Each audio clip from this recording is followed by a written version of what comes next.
Yeah, yeah. I need to talk to her right away.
Can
you hear me back there?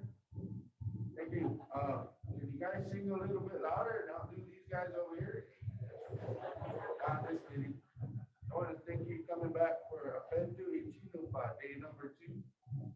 We're going to have Woyaksape, Bashila, Kitui, Ethleen, Iron Call 2 dogs, and the Woyaksape from Toyamani, like she Rick 2 dogs, to open us up. So I'd like to invite Hmuya to Woyaksape. Thank you guys for coming back. A pretty awesome day yesterday, and a lot of that time we here at work, we need the rest. So hopefully we got the rest you need. Thank you.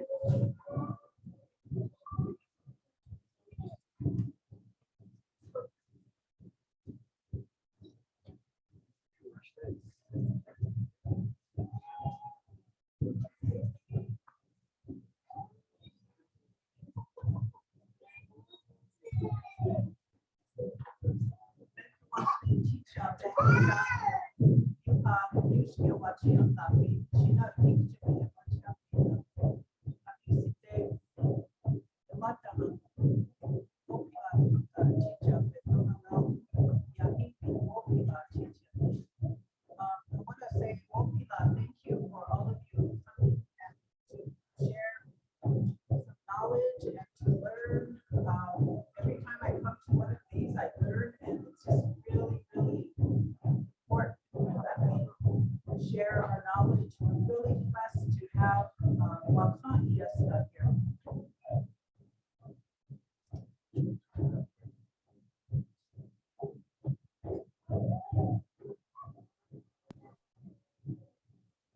back there? Okay. I said a whole bunch of stuff, and now I have to say it over. We're really blessed to have two Wakan Iyeska here. Wakan Iyeska is interpreters for the sacred, for the spirits. And that's, how would you say it, designation by itself. And you don't have a conference where you have the Wakan Iyeska sharing knowledge. And I think that's really, really important. And I want to say, to Hmuya money and we talk Koyak money, Wopila Tanka Chichape. And I'd like to ask those of you that are older than 64 years to excuse me for speaking before you. Many of you have lived experience beyond, some of you have lived experience beyond my years, and I really appreciate that you're here and that you're present and open to having me stand up here before you. So with that, I want to invite you to do something, and I would like to have the doors closed and the lights turned down. And I would like to invite you to relax.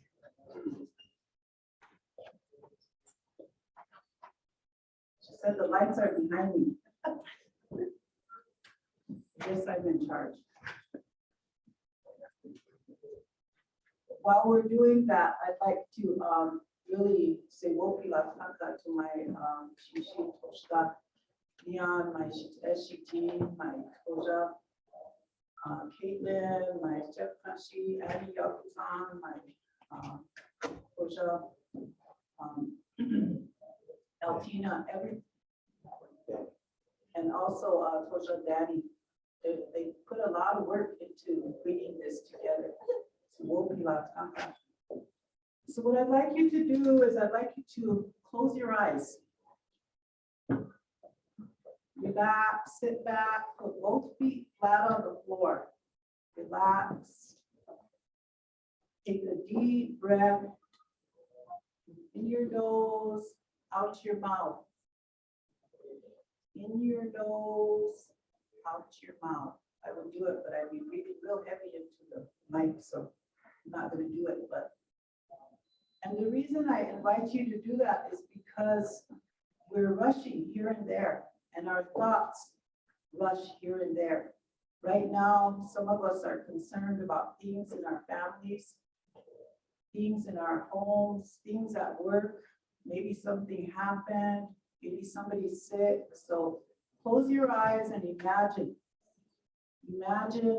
visualize that person, that issue, that situation.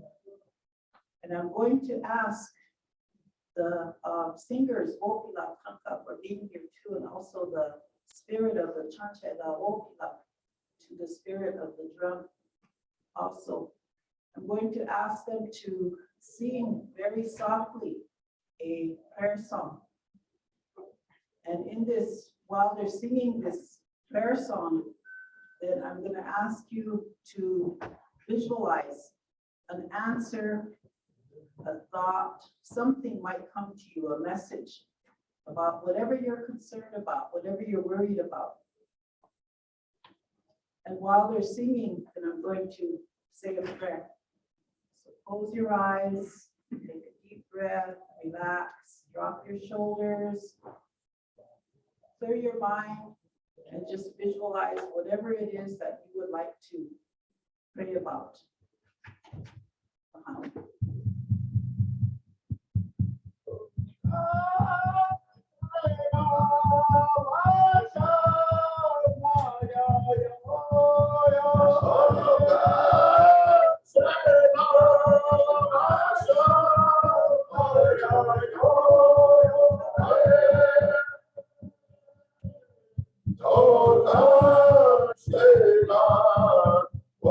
Washamaya yo.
Invite Hmuya Hasani up here to do the Woyaksape.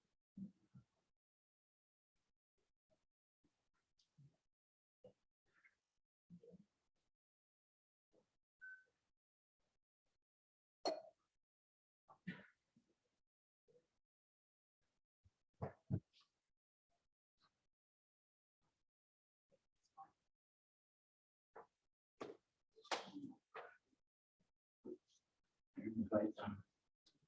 Uncle. Spooky. Me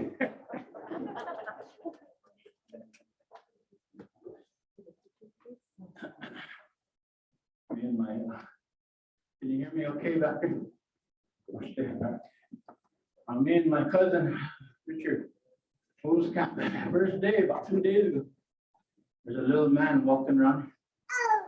I don't know if you guys see him, he's real long hair.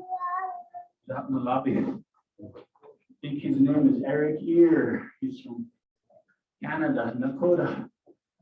But me and my cousin was talking. He said, gee, he said, in our way of praying, we have these little men. We trash them. And he said, one of these medicine men, really powerful. He brought his spirit. He said, we trash him. Whoever he is, he's pretty powerful. So on the agenda, what is this? Woyaksape. Go ahead. I almost read the wrong one. It says, welcome to Holiday Inn. Woyaksape, in our language, Woyaksape. Woyaksape. Woyaksape is like the action of actually doing it.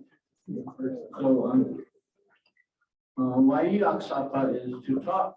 There's a way in our language, Lakota language, to talk so that you give advice and teach and talk at the same time to keep people kind of focused on why they're there and what the purpose of why we're gathering. So it says Nagi Gluwaskaka is to strengthen your spirit. So your spirit is the core of your being, who you are. The topic is in you all have a spirit. Some of you maybe through trauma might have lost your spirit, but you can bring your spirit back through ceremony. When you suddenly experience trauma, the first reaction is tapi in our language. So that trauma, so somebody come in that door shooting, there's different ways we're going to react. Some of us going to try to go out this door. I'm probably one of them. But some of them will hide, and some of them will confront him, go after him. So it's all different in each person. But in our Lakota way,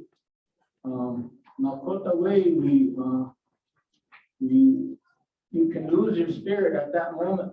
So Coffee, you lobby machu pistoleta, they say in our language. Look like someone peeled your head back. You sudden trauma. So that's kind of an indicator of your spirit leaving your body. And how soon it comes back is different with different people. And some people, their spirit never comes back. So they say, Nagi Gluwaskaka, living without it, or existing without a spirit. And there's characteristics of that. A lot of people are living without their spirit. They exhibit certain behaviors. One is they're always searching. Some people turn to alcohol. Some people turn to drugs. Some people go in and out of relationships. They're searching for something. So to integrate your spirit back into your body, your ceremonies for that. So I got about 10 minutes where I got to. So anyway, so we strengthen our spirit. So that's key a lot of times to the young people. We have these high suicide rates among our people, drug and alcohol, and things like that that are indicators of our young people needing to strengthen their Nagi. So this is what we're going to focus about. I was next door for 2 days treating meeting, and they need to do that too. They need to focus. Seems like they talk about the same things over and over every meeting. They didn't listen to me, so I moved over here today. So with that, I just wanted to say, Woyaksape, everybody put our minds together and see how we can help the young people. That would be our focus. Budget.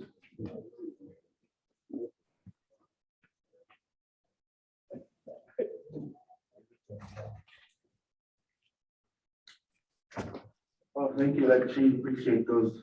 Woyaksape. So next on the agenda, we have root cedar paste, the helpers wolf. What are you putting in your toolkit? So we'd like to welcome up Ruth. Thank you for being here.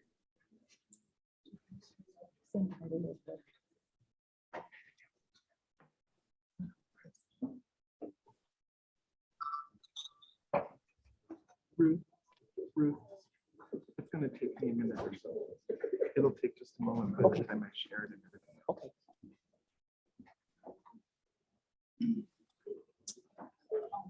Good morning, everybody. You're going to have to put the microphone. My name is Ruth Cedarface, and I come from the Pioneer Reservation from Pahisinke District, Pakikan District. And I see a lot of people here that I know I knew at one time. It's good to see you. It's good to be here. I kind of I came in, and first of all, I ended up at the Howard Johnson's back there this morning trying to find this conference, and they didn't know who I was talking about. So I contacted Ethleen, and she said it's here, and I was thankful because this afternoon I have to go there. So I come in and I go into that one. They're like, we don't know what you're talking about. So I said, okay. But it's really good to be here. I kind of feel like talking in front of the elders that are here. Like you guys have more knowledge than I do. And sometimes it's a little bit intimidating to talk in front of elders. So I ask for your forgiveness if I say something wrong, or if I, give information that you might not agree with. But I wanted to, in that Chungleshka and our Chungleshka of life, I'm now in that fourth quadrant. I'm now in that young elderly stage, and some of my feelings tell me, you're still a girl. And sometimes I'm like, I don't feel like it. But so I've been doing work kind of to introduce myself. I chose this topic because when Jean asked me to help with something, I kind of figured, like, what do I want to do? Because I work in substance abuse. I've done that for a lot of years. And so I thought, Nothing, I'm listening to this. I was kind of freaking out a little bit about, you know, what can I talk about? What can I share with all the relatives that come to this conference?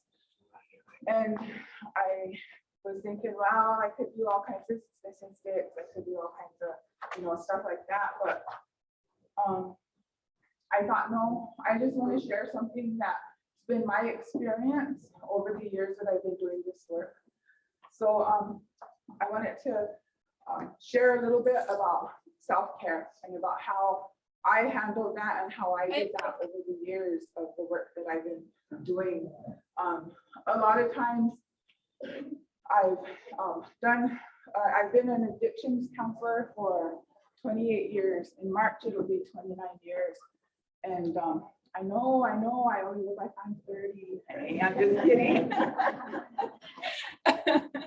But and I've done that. It was an accidental job. At first, it just became one of those. It was just one of those things where, oh, I wonder if the tribe will hire me. You know, thinking I was going to have not get hired. I didn't have my bachelor's degree yet. All that, and here one day they hired me. I was like, oh my God, I got hired.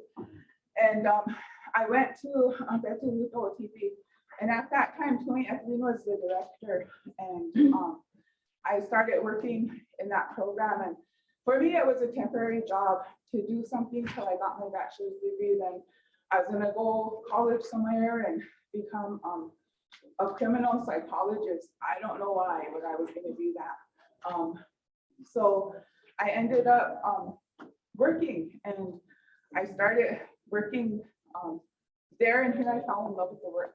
I fell in love with the stuff that I was doing and the people that I was working with, because it started out, we were just working with adolescents, just like 12 to 17 years of age. And today, boy, at my age, them guys are tough, you know, and they're active. And so I was glad I got that chance to do that at that time.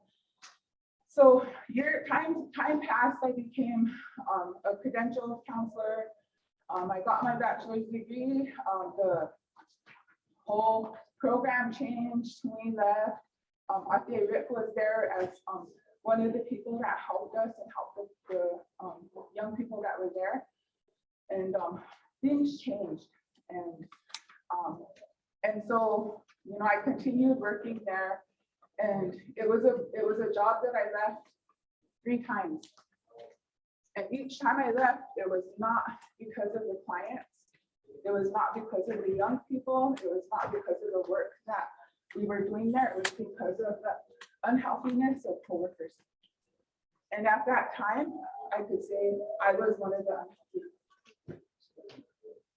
unhealthy. It took 3 resignations for me to finally say, okay, I'm done. I can't do this anymore, no matter how much I want to help these people with their substance abuse issues and all the stuff that come with that. I couldn't do it. I wasn't going to work in that type of situation. And people don't even realize how that impacts you and your self-care and how you handle things and the things that you do. And so it started becoming a journey for me on what I need to do to take care of myself.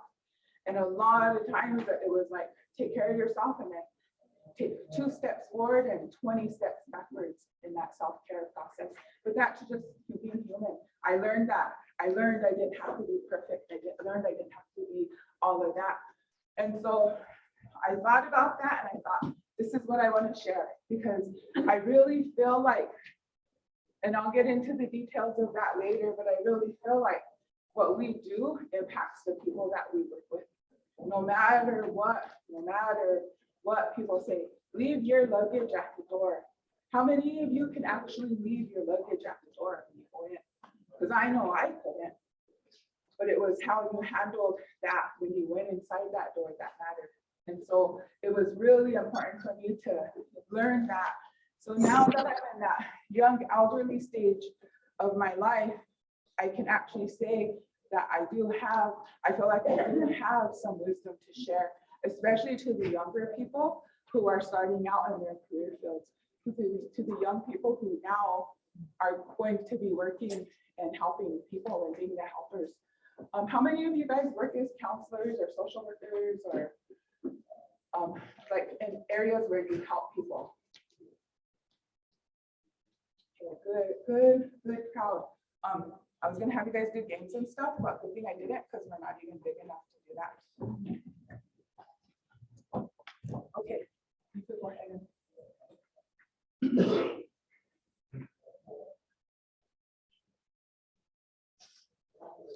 It's really cool to have my auntie and Hmuya here. I don't hardly see them even though we live in the same district. So today, what I want to cover with everybody is who I am, and I just done that. I'm a licensed addictions counselor. I worked in the field for 28 years, credentialed for 26. I am a mother to 2 sons, to many young women. I'm a sister, I'm a OG, I'm a Tumi, I'm a Mashke, I'm just a relative to everybody. What I want to do today is define and identify common signs and symptoms of compassion fatigue and burnout and vicarious trauma. And I have a couple items, one's in your folder, because today, by the end of the day, you guys are going to start working on your own self-care plan and see what you could do. Is simple. It doesn't have to be a big, long, dramatic event. It could be just something simple that you decide that you want to work on. I'm also going to have you do professional quality of life scale to see how you're doing in your jobs right now. And that's just for your own information to take it and decipher it. We're going to talk about a woke funk because to me, there's two different kinds of woke funk that I carry, and I actually thought about it. And I thought there's actually 3. And then I'm going to talk a little bit about our Iyeska and how we utilize it to develop, our wellness and the professional quality of life scale and the AG it's a self-care plan. And so that's in your packet. I have the protocol copies with me, and then we'll close.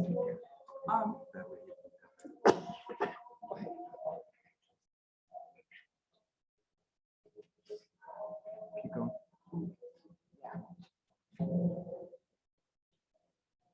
So I work with Little Wound School, and Little Wound School is a school that's a trauma-informed school system. So we got a lot of training. We have a lot of information about trauma, and what we're doing is implementing the system now. So we're going in 4 phases, I think it is, and I think we're in a 3rd phase. And so we do a lot of work surrounding that area of trauma and working with children and trying to make it sensitive and culturally appropriate for the children that come to the school at Little Wound School. Recently, we got a grant from SAMHSA, it's a COVID response grant.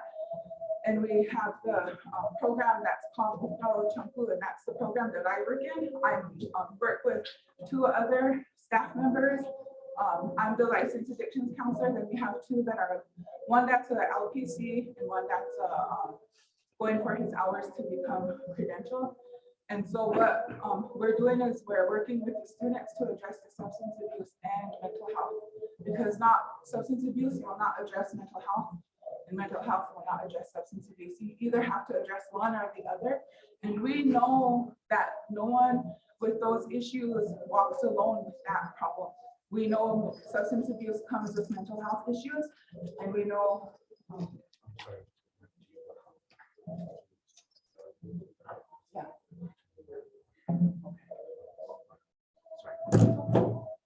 I'd like to make a quick announcement. If you got your mats, could you please put it on? Thank you.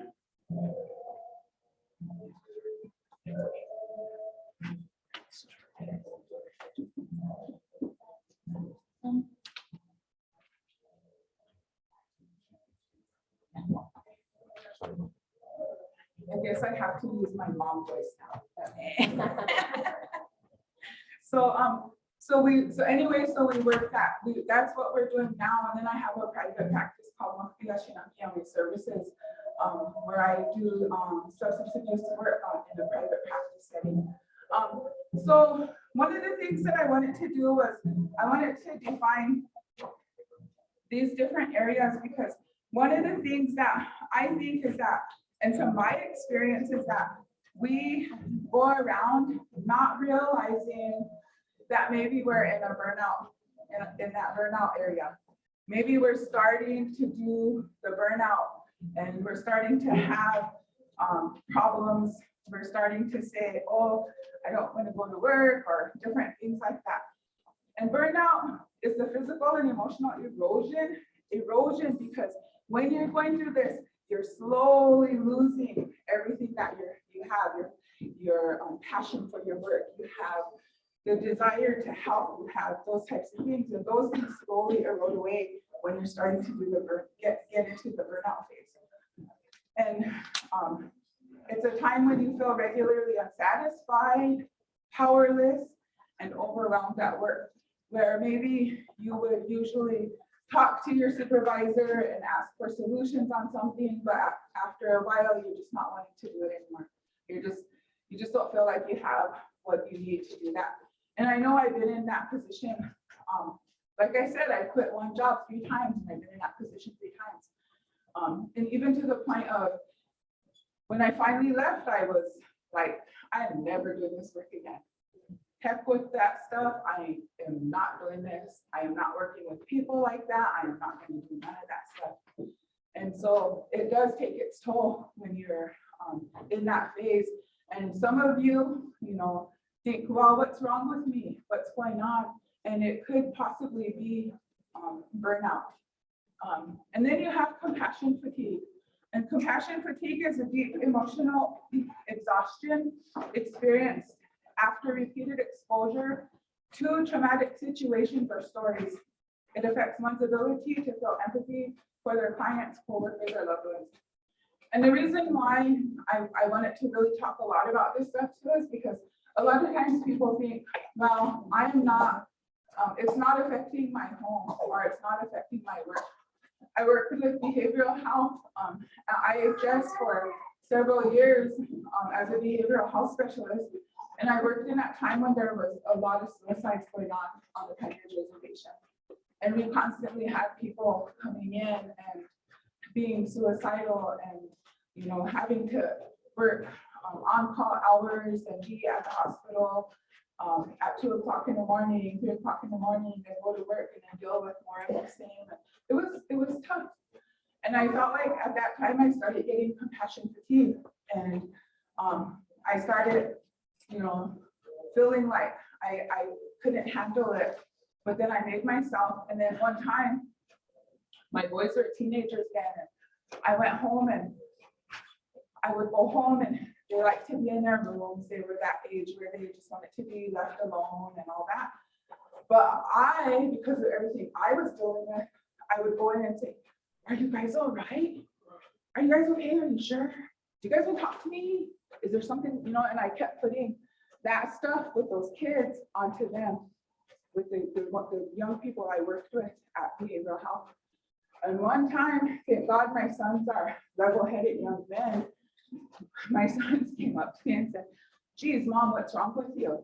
Why are you always panicky? You should keep your work at work. And I was like, oh my gosh. And it just like hit me, and I was thinking, yeah, I keep pushing that stuff I work with, and I keep bringing it home. And a lot of times people take their home life to work.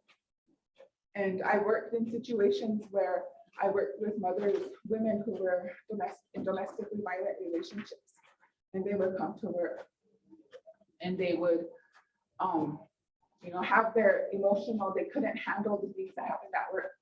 We had staff members who had relationship issues.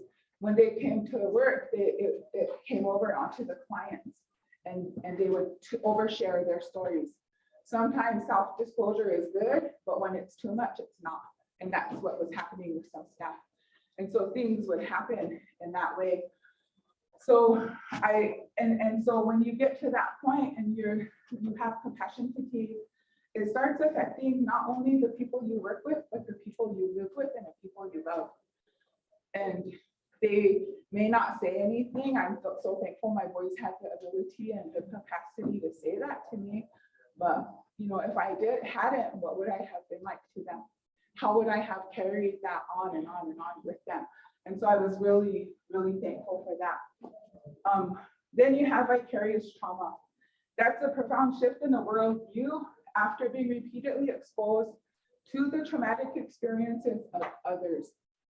So if I was to stand here, sit here with you, and you're my therapist or just somebody I go to, and I keep telling you my experiences and my traumas and everything,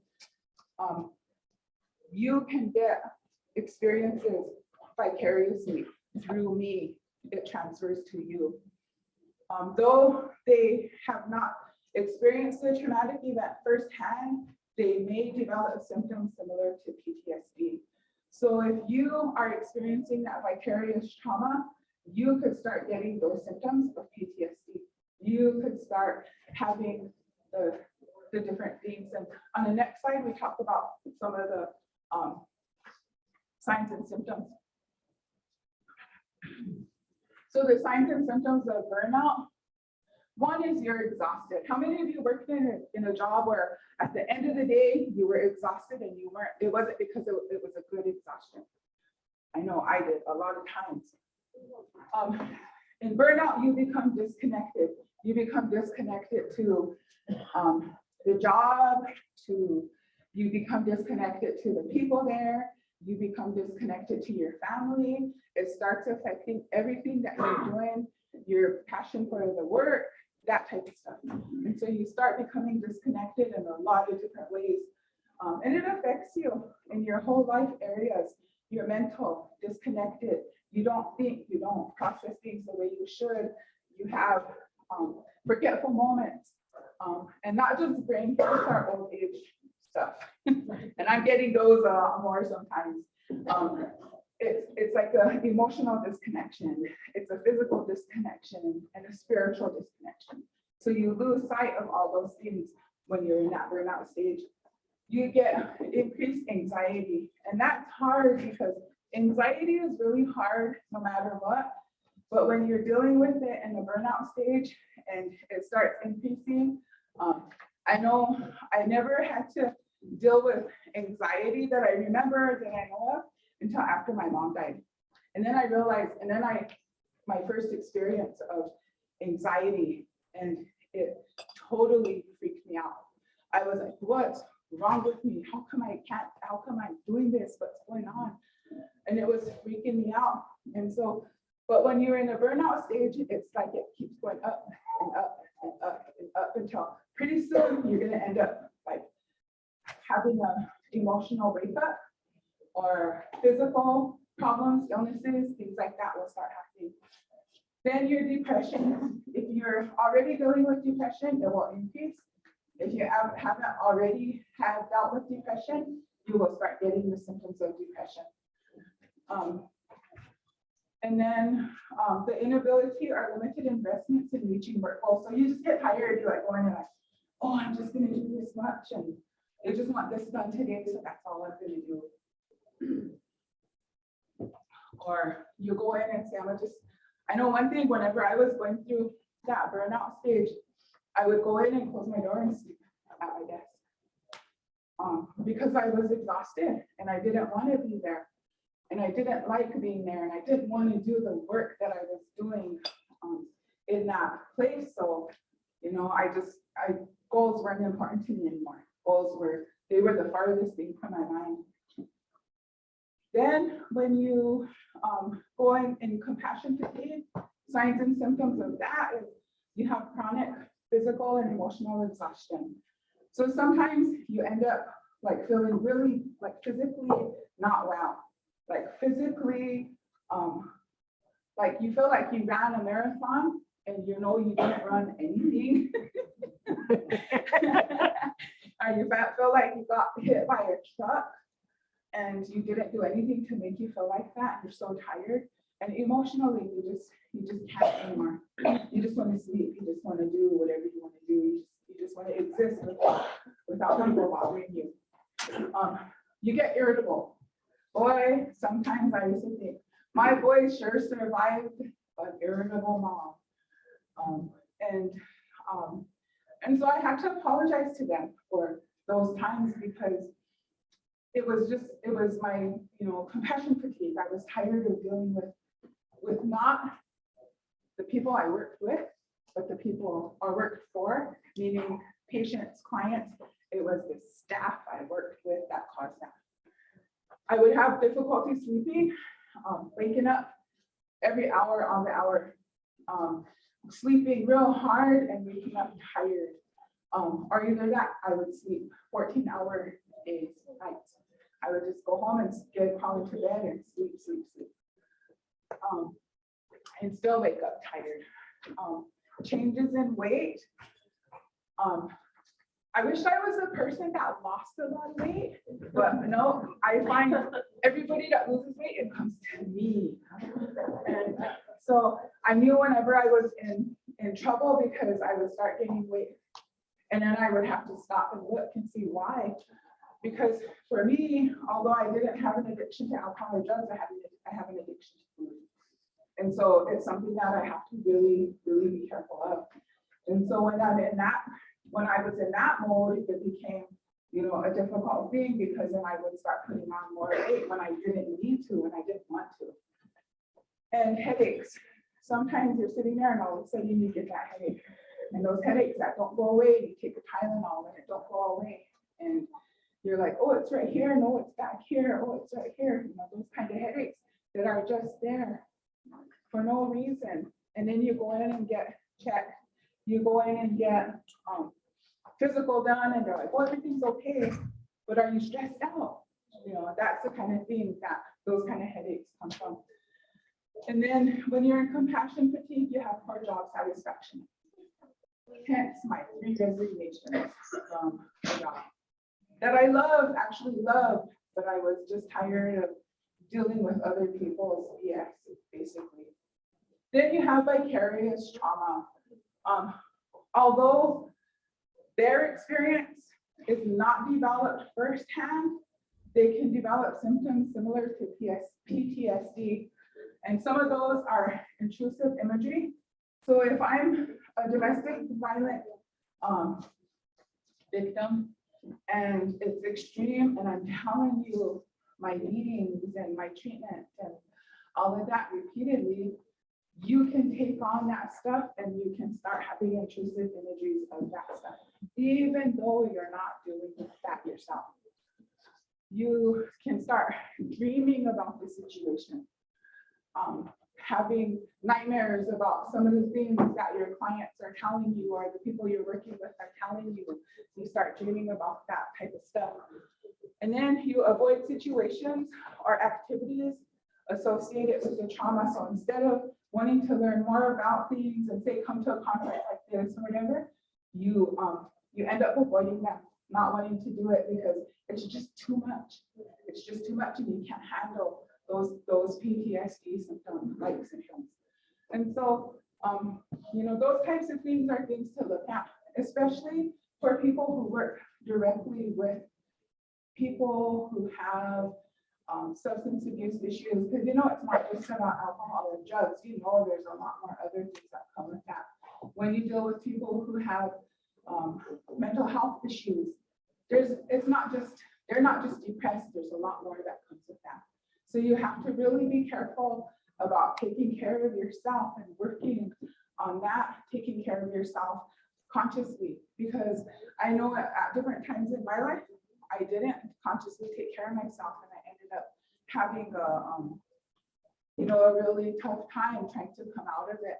And one time, it just got to the point where I was just like ready to give up everything that I worked hard for because I was just there. I was in compassion fatigue.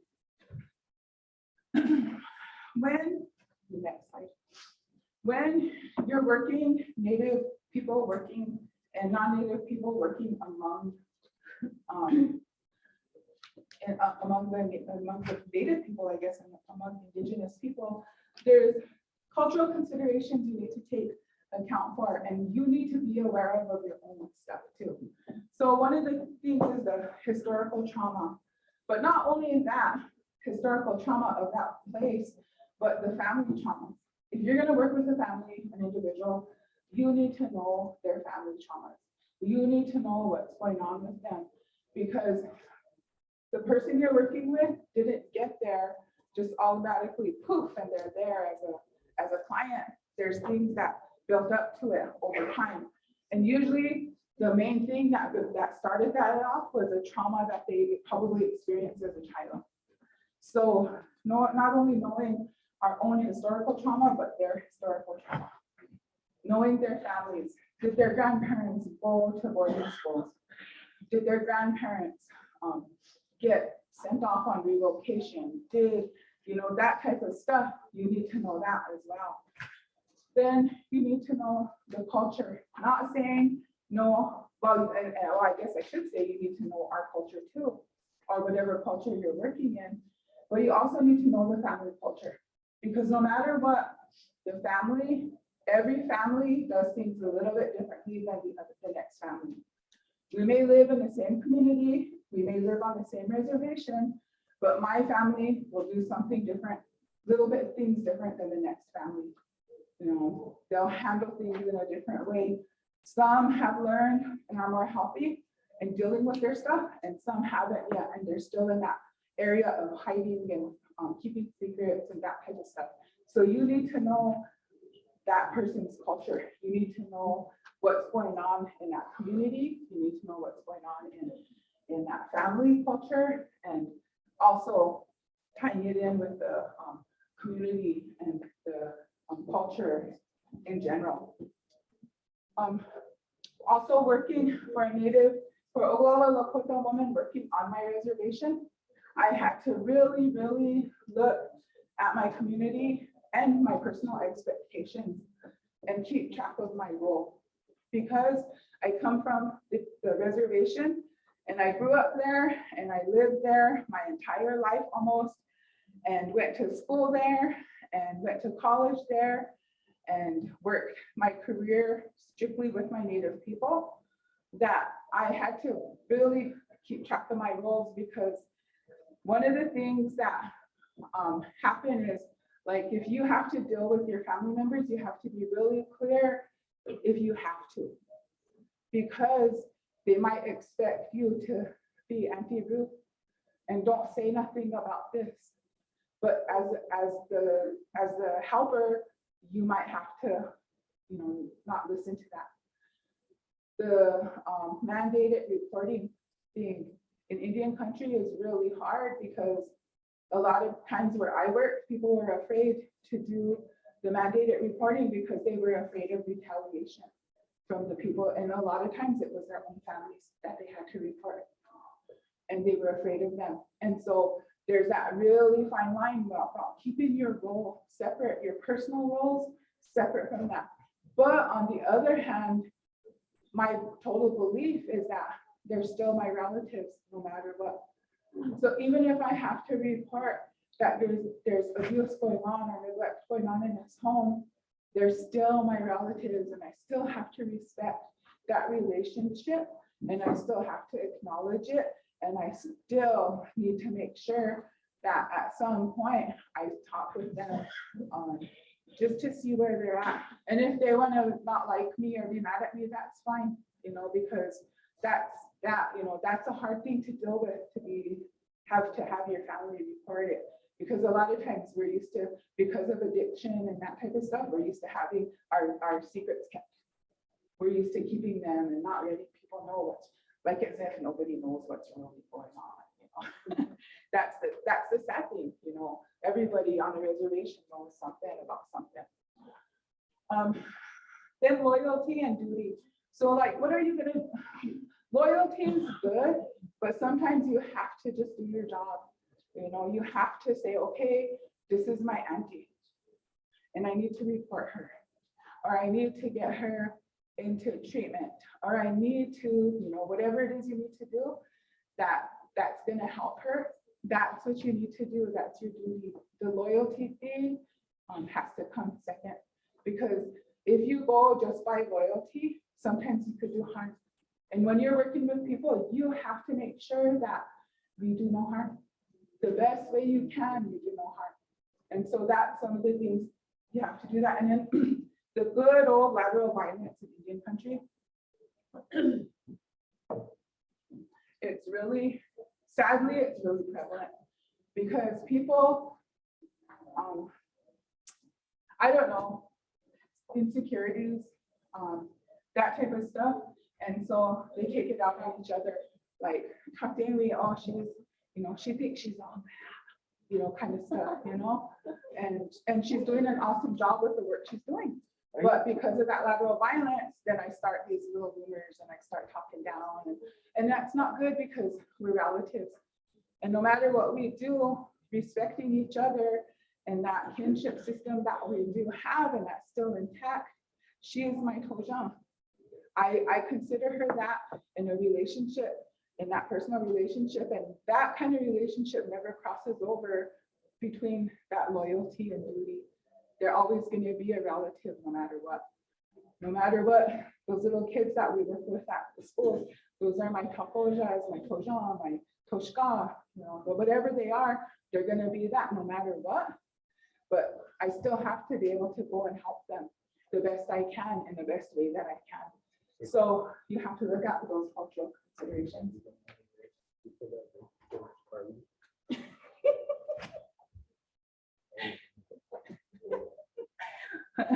He's talking about those people that break other people's car windows. That's a whole different thing. I don't know.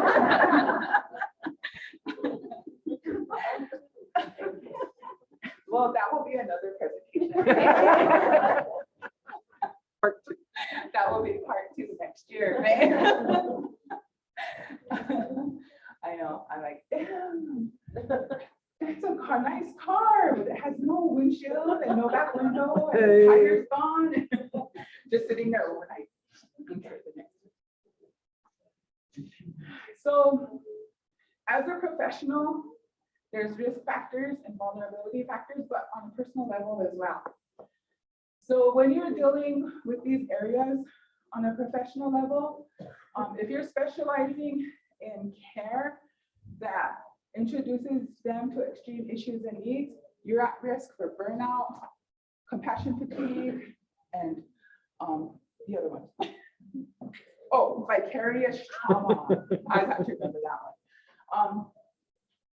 Because you're constantly in that mix with them, and you're constantly getting that information from them, and you're constantly hearing their stories, and you're constantly involved in it. So when you're working in care that you have to do that with, then you're at risk for that. If as a professional, you're providing services to someone considered dangerous. So for example, somebody that may have severe mental health issues, that's dangerous. For example, you know, people that, you know, serious mental health needs. I think sometimes some of the people that are incarcerated, because a lot of them end up with, they do have mental health issues. So when you're providing someone who is considered dangerous, then you're at high risk for that. If professionally you're working exclusively with those who suffer from depression and or child abuse. I know one time, and then those specializing in death, grief, and bereavement. And I remember about a year and a half ago, I was working in the jail with the prisoners, the native prisoners, and we'd go in every week and we'd do groups with them and process things out with them. And I've done this work for a lot of years, and so I go in and do that. And then one day, after like so many groups and assignments and all that stuff, we started having, one man started talking about his child abuse, his child sexual abuse.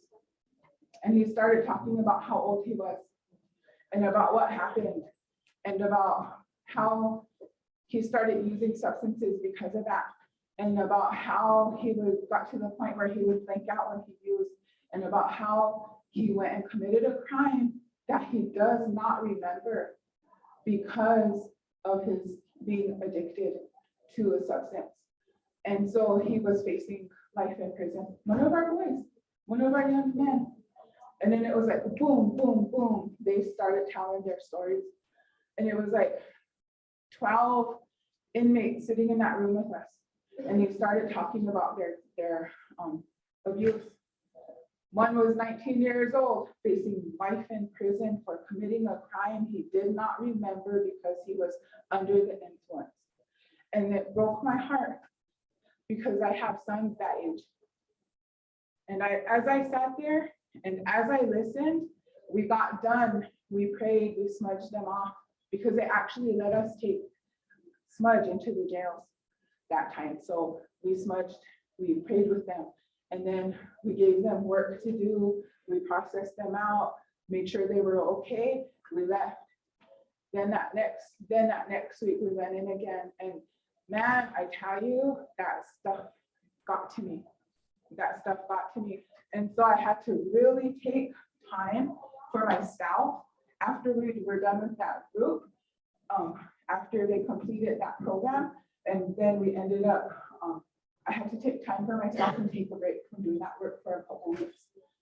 Taking care of myself, doing things that I love to do, sewing, go to EDP, smudging off, spending time with my sons, appreciating the fact that my boys were not in that position.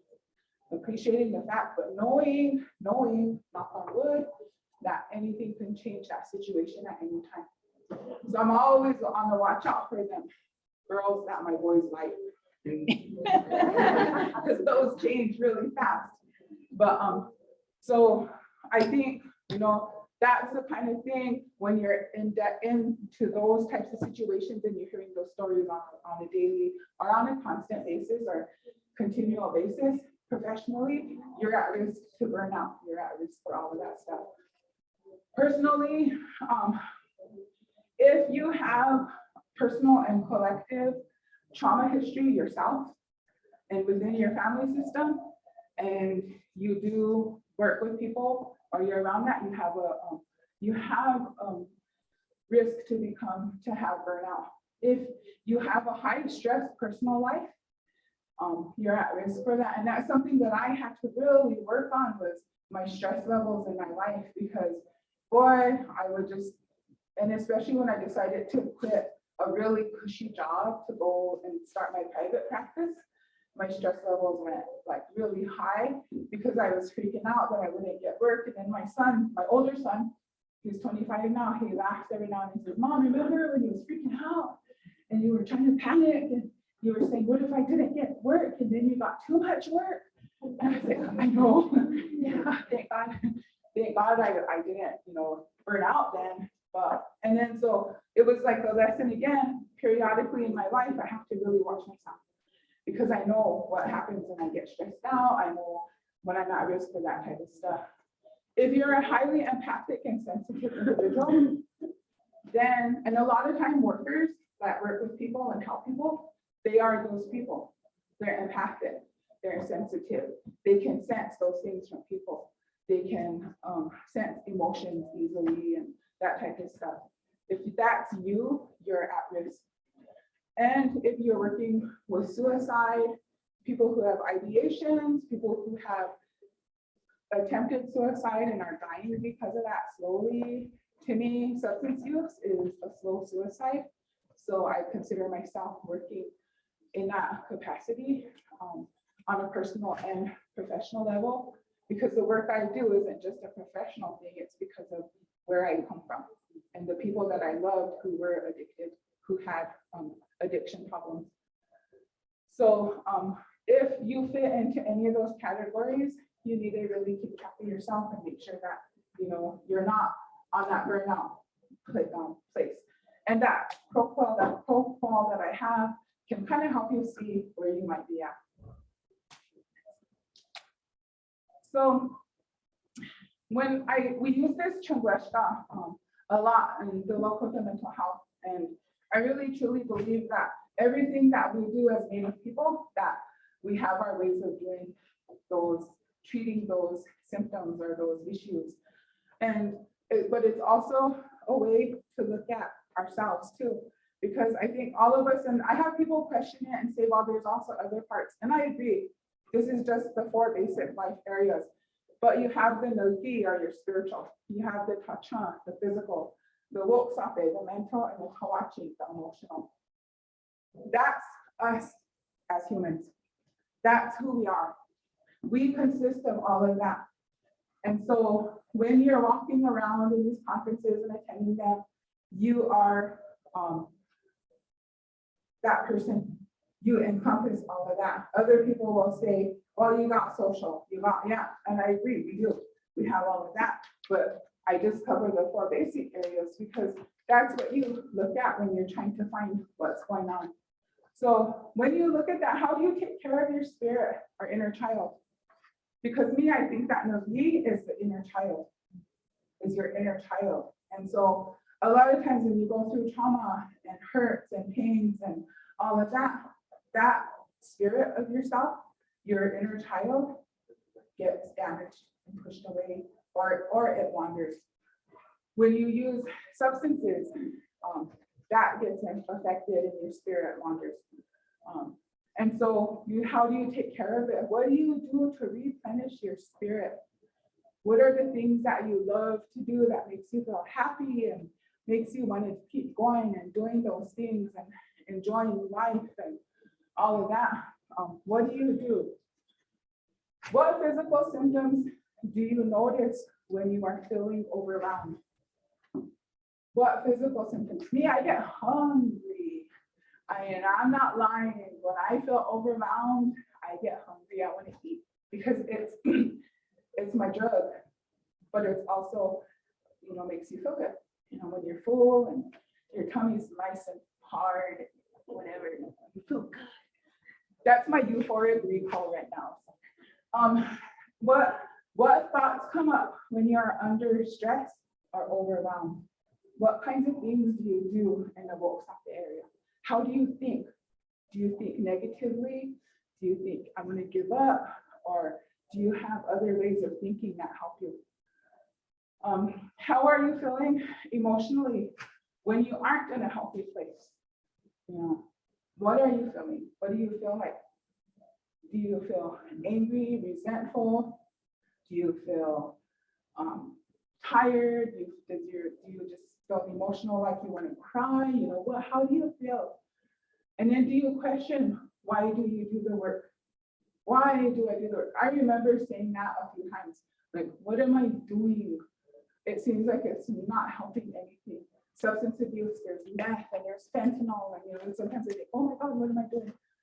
And that's when I know I need to take a step back, because this is my work. This is what I've committed, my passion, because actually it's not work for me. It's just something that I love to do anymore.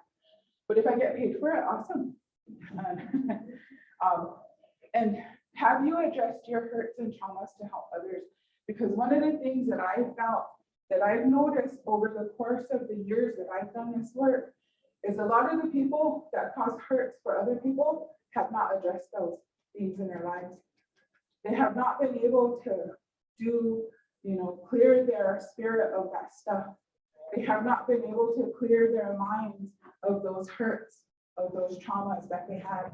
And so they carry them, and then all they can do is they can put it onto other people. And maybe not even intentionally putting it onto other people, but doing that, but being that negative person and that unhealthy person. And when I worked in that unhealthy place, there was a lot of triangulation between staff and a lot of unhealthy, toxic things going on. And that you had to be a part of this group in order to be okay. If you weren't, you were down here and you weren't worth the time, unless they needed you and needed to use you for something. And that was crazy because they were helpers. And that's what kind of got me, to start thinking, if we're supposed to be the guide, the leaders, the teachers, the helpers, the healers, then what the heck are these people doing? And thank God I had the teachings that I had from my family that gave me that conscience to know there was something not healthy going on. So looking at that, that's how you look at your Changueshka. That's you, you're the Changueshka, you're in the center. You're the center of that. You find what it is you need to balance. You're not going to ever be perfectly balanced because we're humans.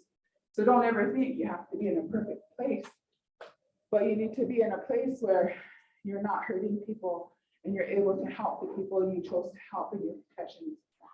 So look at that. That's what I would say is really look at that to see what it is to look at yourself when you need to. So I wanted to talk about a wokpa. I only have like about 10 minutes. So wokpa, historically, traditionally, our women carried that. And it was a bag, and it was a bag of the tools that we needed. So some carried wasna, knife, sinew, whatever it is they needed to do with the work that they did. I carry a personal wokpa. My personal wokpa has needle, thread, scissor, knife, some sage, a lighter, and a knife, and a fork and a spoon and a pot. I'm just kidding. And a knife. And because one time we were sitting at a Sundance, and my Hmuya sister was like, oh, I need a scissor. Do you have a scissor? I was like, no, but I have a knife. And she's like, why are you carrying a knife? You're gonna shake someone? I was like, gee, no, in case I find a pot. And so I pulled it out and she used it to cut her material, and so she could tear it. And so it comes up, but yeah, I mean, like, it's a tool for many uses and everything you do, but if you have a wokpa, what you put in it is what you need to do, like things that you might need to do. I carry two. My second one is for work, and Lakota mental health first aid, we have a wokpa. And in that wokpa, we have, I carry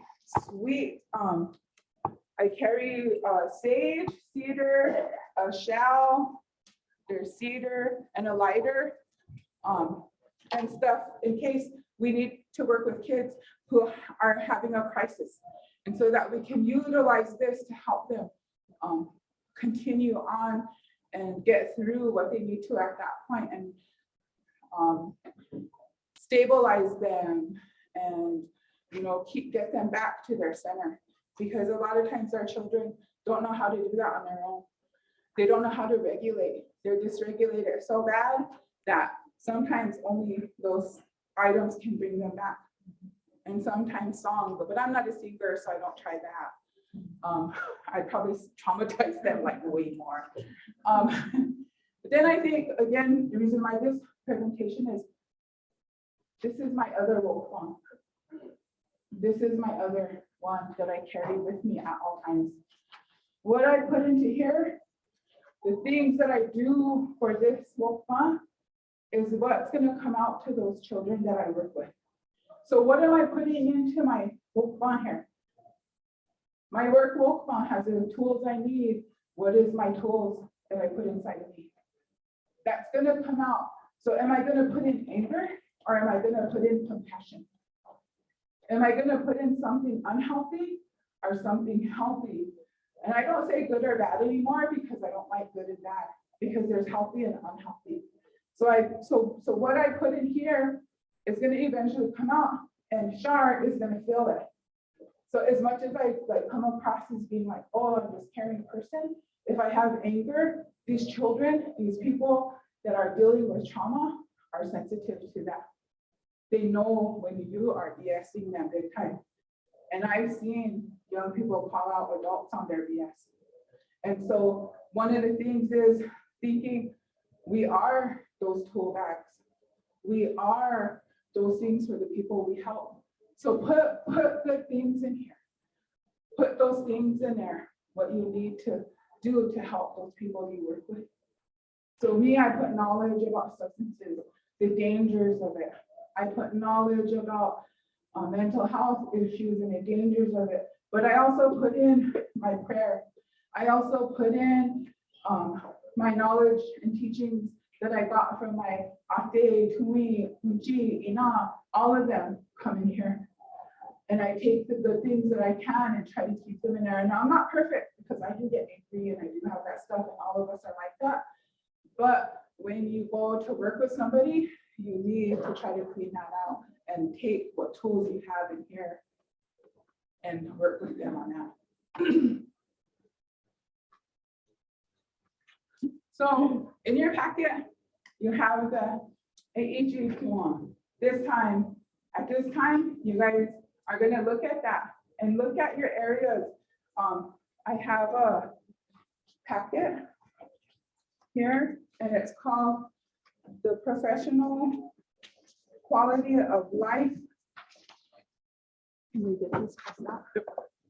And I don't want you guys to turn them into me, but I want you guys to look at them. So in this is a question on here, and I thank Ethleen for giving this to me at one time during our trainings, because I thought this would be a really awesome tool for you guys to use. It's a series of 30 questions, and then it has the score, the scale that you would follow on here. And then the next page tells you where you're at with compassion, burnout, and vicarious trauma on there. And it tells you what to look for in regards to the scores. So that's just something, and it's self-administered. It's okay to do it, check it. If you want to do it later, or check it later. One of the things I want to say about this self-care plan is that on here you look at that and you ask yourself for your physical, what do I need to honor my body and this life given to me so I can be a better relative to my family and those I work with? Because either way, those are who you deal with, your family and your people you work with, your coworkers, or the ones you work for. For the thoughts, the mental self, Woyaksape, what can I do to manage my thoughts, my behaviors, to create a safe place for me, my family, and those I work with? And then for your emotions, what can I do to manage my emotions, behaviors, to feel better about myself and be a better relative? Because ultimately, as Native people, we're all related. We're related because we're Native. And then the spiritual self, the Nagi, what do I need to do to strengthen my spirit, my inner child, so that I can be a better relative to family and those I work with? And then you would look at which one of the areas do you feel like you need to work on? What goal do you want to set to work on? Like, say, for me, my physical self, I want to be able to walk 2 miles every day, just because I know that physical part is something I need to work on, because when I do that, it makes me feel better in the other areas. And then you identify your strengths. What are your strengths? All of us have strengths, no matter what. All of us have strengths. You figure out what yours are. Sometimes it's hard to look at yourself and look at those things that you have. And then you look at weaknesses. What are areas? Me, I'm a procrastinator and a half. And so I'll say, I'll go walk, and I'll say, I'll do it later. I'll do it later. And then pretty soon it's nighttime. And then barriers. What are barriers? So for example, I have arthritis in a knee and it's really bad sometimes. That could be a barrier for me. Or my own denial that I need to exercise could be a barrier. And then tasks. If you have tasks you need to do to address those weaknesses, then write those down. But that's a self-care plan that I want you guys to look at.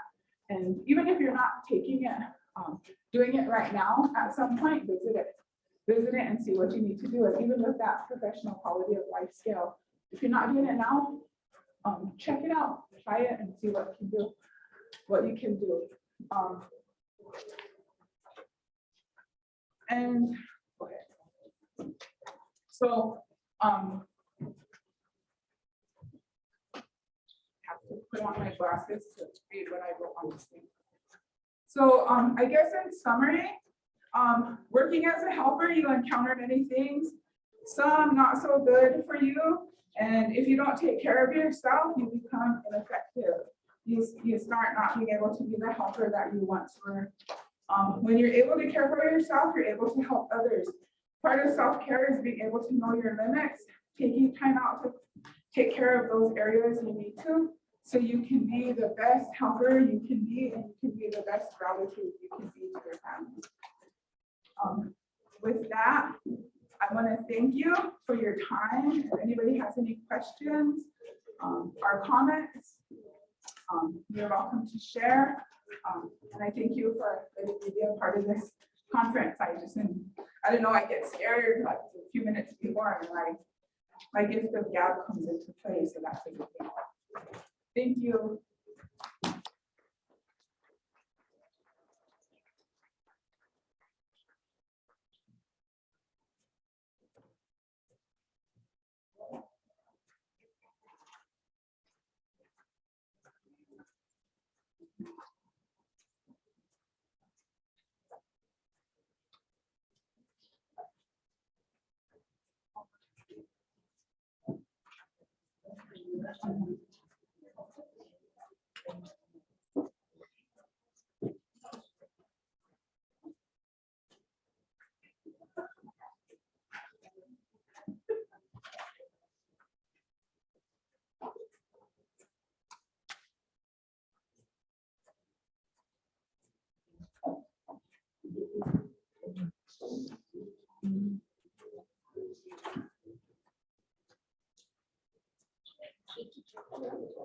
I think our MC went for a refreshment break or a walk.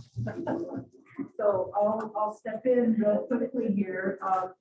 It is now 10:15, and I think Shited, did you want to go now, or do you want to have them take a break?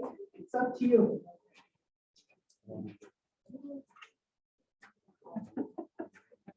Okay, why don't we take a break then and come back at 10:30, okay? And thank you, Coach Ruth. That was a beautiful presentation, very helpful tools.